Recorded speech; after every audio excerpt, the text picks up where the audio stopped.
अब थैम समोसा राजा और golden bird से बहुत नाराज हो चुका था। तो उसने बोला कि मुझे तो लगा था कि इस पूरे राज्य में सबसे ज़्यादा स्मार्ट व्यक्ति मैं ही हूँ, लेकिन गोल्डन बर्ड ने तो मुझे गलत प्रूफ कर दिया। तो एक ऐसी घटना है जो कुछ दिनों से मुझे परेशान कर रही है, जिसका जवाब मुझे मिल नहीं पा रहा है। तो उसने राजा को बोला कि आप अपने गोल्डन बर्ड से पूछिए और बोलिए कि उसका जवाब दे मुझे। तो राजा ने बोला कि ठीक है भाई, तुम बताओ कि तुम्हारे साथ क्या हुआ। तो थैम ने बोला कि कुछ दिन पहले वो राजशाही मार्केट में गया था कुछ फल वगैरह खरीदने के लिए। तो वहां से उसने 2 केजीज एप्पल्स खरीदे, 2 केजी एप्पल खरीदे और 1 केजी बनानास खरीद लिया। और उसने बोला कि जब मैंने ये सब खरीदा तो मुझे टोटल खर्चा 30 रुपीज का पड़ा, मुझे 30 रुपीज खर्च करने पड़े यहाँ पे। फिर उसने बोला फिर मैं एक दिन और मार्केट में गया, जब मेरे ये फ्रूट्स खत्म हो गए तो मैं दोबारा मार्केट में गया और फिर से मैंने फ्रूट्स खरीदे। लेकिन इस बार चूंकि मुझे और एप्पल्स खाने के मन कर रहे थे तो मैंने 6 केजी एप्पल्स और 3 केजीज बनानास खरीद लिए, 3 केजीज बनानास खरीदे। तो इस टाइम जो मुझे पैसे देने पड़े वो 150 रुपीज थे, 150 रुपीज। फिर थैम ने बोला कि दिक्कत ये आ रही है कि मुझे 1 केजी एप्पल का प्राइस और 1 केजी बनानास का प्राइस पता करना है, लेकिन वो मैं कर नहीं पा रहा हूं। तो राजा ने बोला कि चलो ठीक है, हम देखते हैं। तो राजा एक अच्छा स्टूडेंट था, तो उसने गोल्डन बर्ड की बात सीख ली थी। तो उसने बोला कि ये प्रॉब्लम तो मैं खुद सॉल्व कर दूंगा। तो उसने बोला कि चलो पहले इस चीज को हम मैथ की भाषा में मैथमेटिकली लिखते हैं। तो उसने पहले x को एक वेरिएबल x लिया और बोला कि चलो हम मान लेते हैं कि x होगा वो 1 केजी एप्पल्स का दाम होगा, प्राइस ऑफ 1 केजी एप्पल्स, यानी कि x रुपीज में वो 1 केजी एप्पल खरीदा होगा थैम ने। और फिर उसने बोला कि चलो हम मान लेते हैं कि y रुपीज में तुमने 1 केजी बनाना खरीदा होगा, तो प्राइस ऑफ 1 केजी बनानास बोला कि चलो हम y रुपीज मान लेते हैं। अब अगर 1 केजी एप्पल्स का प्राइस है x रुपीज, तो 2 केजी एप्पल्स का प्राइस हो जाएगा 2x रुपीज और 1 केजी बनानास का प्राइस तो हमने y रुपीज मान ही रखा है। तो यहाँ पे हम सारे पैसे जोड़ देते हैं, तो ये मुझे दे देगा कि उस दिन कितने पैसे खर्च हुए होंगे। तो ये मेरा 30 के बराबर हो जाएगा, 30 रुपीज। उसी तरीके से अगर दूसरे सिचुएशन की बात करें तो 1 केजी एप्पल्स का प्राइस है x रुपीज, तो 6 केजी एप्पल्स का प्राइस हो जाएगा 6x रुपीज और 1 केजी बनानास का प्राइस है y रुपीज, तो 3 केजीज बनानास का प्राइस हो जाएगा 3y रुपीज। इनको अगर हम जोड़ देंगे तो मुझे पता चल जाएगा कि कितने पैसे उस दिन खर्च हुए होंगे, यानी कि 150 रुपीज। फिर राजा ने बोला कि यहाँ तो हमें 2 इक्वेशन मिल गए, अब इसको हम सब्स्टिट्यूशन या एलिमिनेशन या ग्राफिकल मेथड या क्रॉस मल्टीप्लिकेशन मेथड, किसी भी मेथड से सॉल्व कर सकते हैं। फिर थैम ने बोला कि चलिए आप करके तो दिखाइए। तो राजा ने बोला कि हम एक काम करते हैं, चलिए इसको हम एलिमिनेशन मेथड से सॉल्व करते हैं। फिर राजा ने दोनों इक्वेशन को यहाँ ध्यान से देखा और उसने कोई भी एक वेरिएबल उठा लिया, जैसे कि उसने 6x यहाँ से उठा लिया। अब उसने बोला कि यहाँ पे है 6x और यहाँ पे है 2x।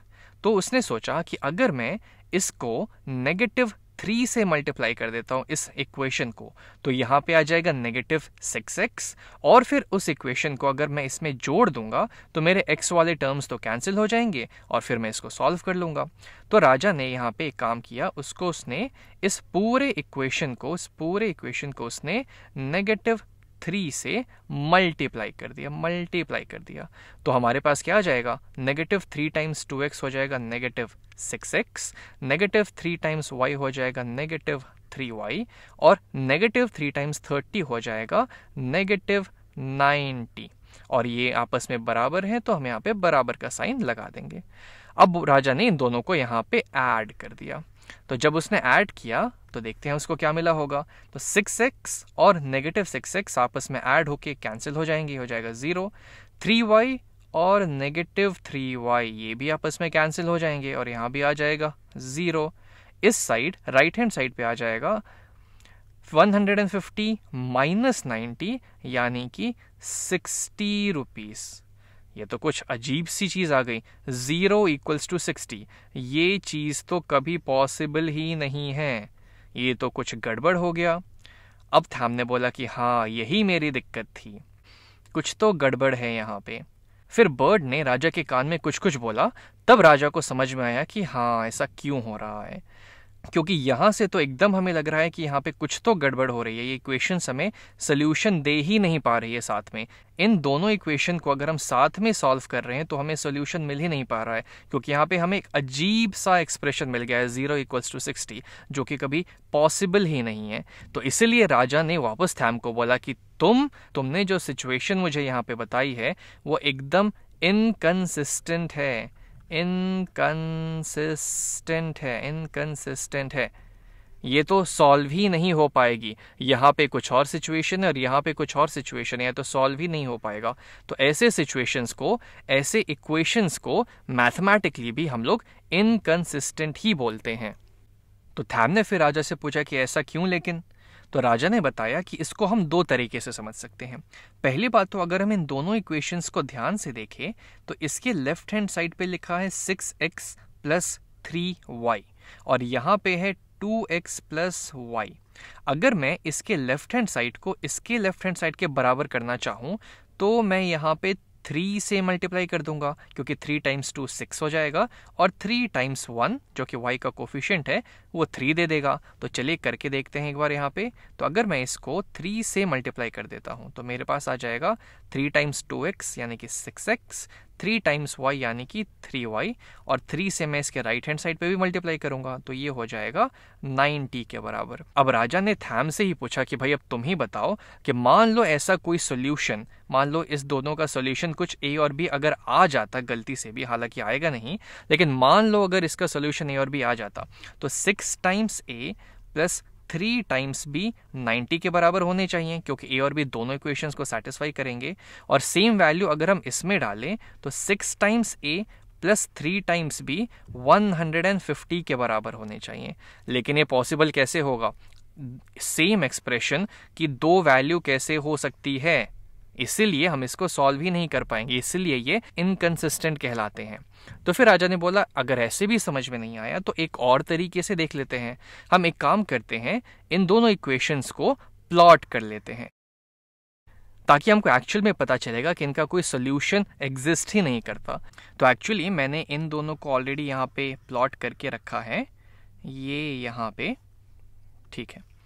तो प्लॉट करने का सिंपल तरीका यही है कि आप कोई भी ऐसे दो पॉइंट्स उठाइए जो कि इसको सेटिस्फाई कर रहे हैं, वो प्लॉट करके उनको ज्वाइन कर दीजिए, आपको इस इक्वेशन की लाइन मिल जाएगी। सेम आप इसके साथ भी कर सकते हैं, कोई ऐसे दो पॉइंट्स उठाइए जो इसको सेटिस्फाई कर रहे हैं और फिर उसको ड्रॉ करके उनको ज्वाइन कर दीजिए, आपको इस इक्वेशन की लाइन मिल जाएगी।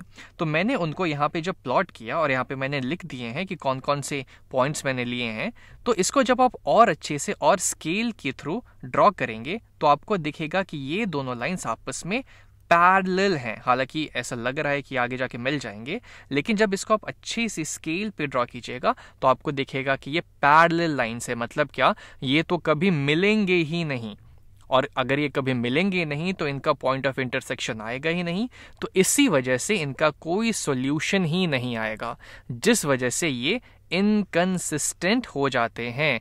अब थैम को समझ में आया कि उसने क्या गड़बड़ी की थी।